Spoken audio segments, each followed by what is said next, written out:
Wildfire goes home in 2 weeks, so I wanted to show you guys all another method for connecting with your horse.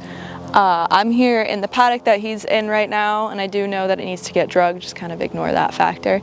But I want to show you how you can actually work on getting that horse to connect with you and choose to be with you. He has the option to walk away at any point.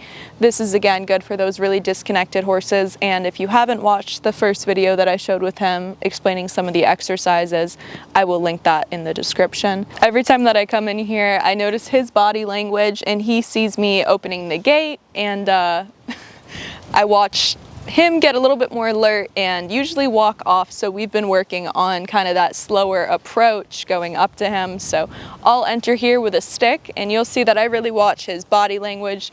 He usually turns and moves off to the side, so he's already communicating right here by thinking about facing up or possibly walking away.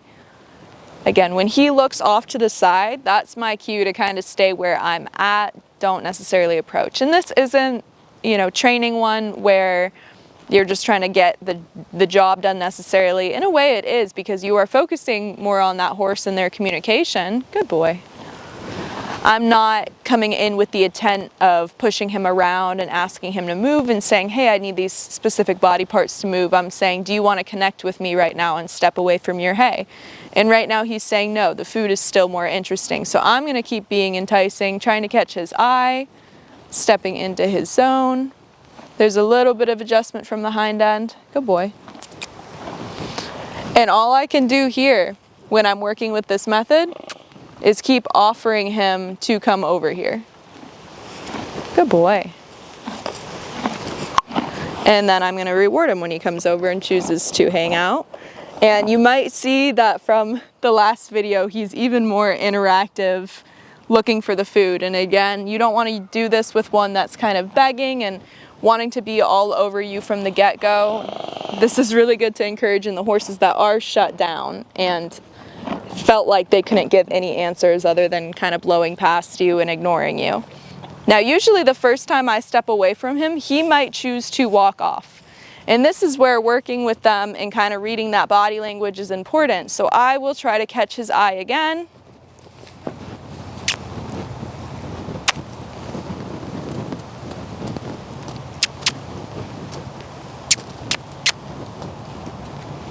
And then draw backwards.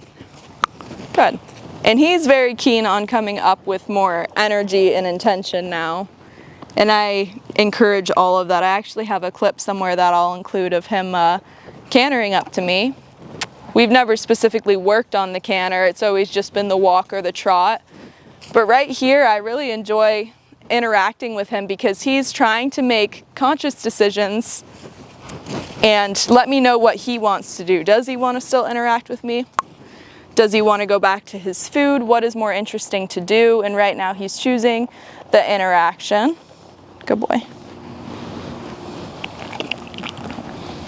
So I'll come in here and before I start his session later on, and I'll just work with him.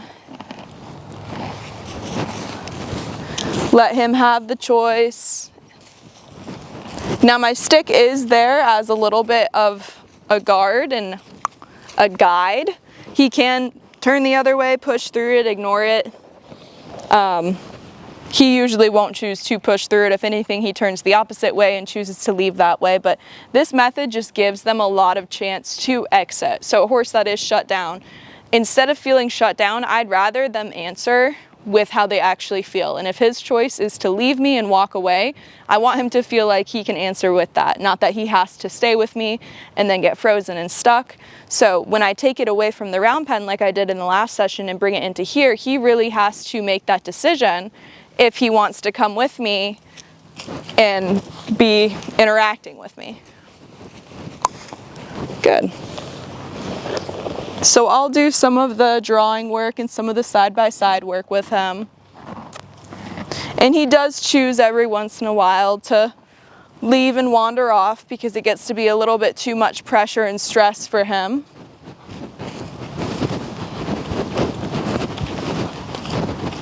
So now he's starting to get to a point where he's more comfortable that I can put a little bit of a barrier or boundary back in. So with a lot of horses, when they're not shut down, you're establishing this boundary really early on. With him, because of how much he didn't want to be interacting with people, this boundary was a little bit ignored because he never really tested it. And now, see, when I add it back in, he gets some mixed signals like, okay, maybe I don't want to interact. Maybe being next to her is the wrong answer. So I will invite him back in and then reward him, and we'll walk off again. And I'll try to keep that boundary up. Good.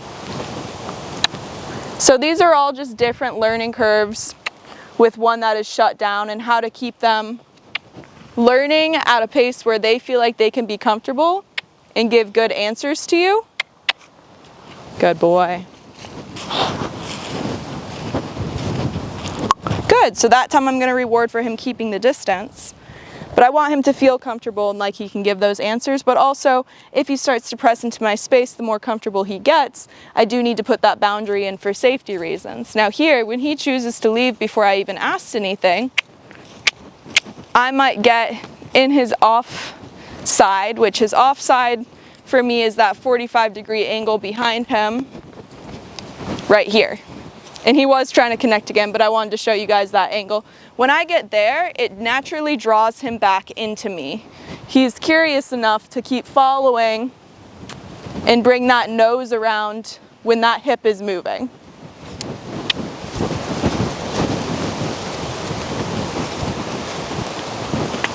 Now I'm going to see if I can get him to keep the distance again as we're working on this side-by-side work.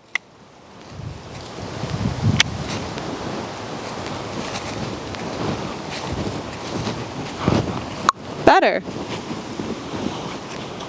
Good, and you can see how you can integrate a backup into there too, to start having it be like the normal side-by-side leading. I think in one of my very first Liberty videos I talk about that side-by-side work in the leading and the correction of the backup when they bump into your space. So that prior wasn't something I do with him. He would kind of stop either right next to me or he might circle around. But now if he stops and bumps into me, I can correct it with that backup. I know, you're still watching. So he's in that habit of wanting to leave, but you can tell he still wants to interact. He's still interested, but he's got half of it being a habit that he wants to leave and the other half being that he doesn't fully trust my direction yet, because I'm starting to add those boundaries in.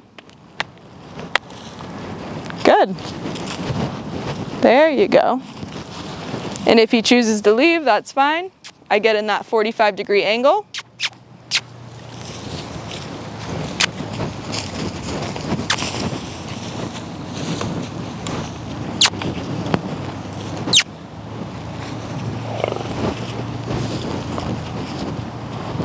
Good. Honestly, the overall exercise of this is just working them in a space where they have the opportunity to leave. There might be something more enticing for them to go to, like hay or food or maybe hanging out with friends, giving them the opportunity to leave without any repercussions, and then getting them to truly want to interact with you, which there isn't a way to get them to do that. That's a bad way to phrase that.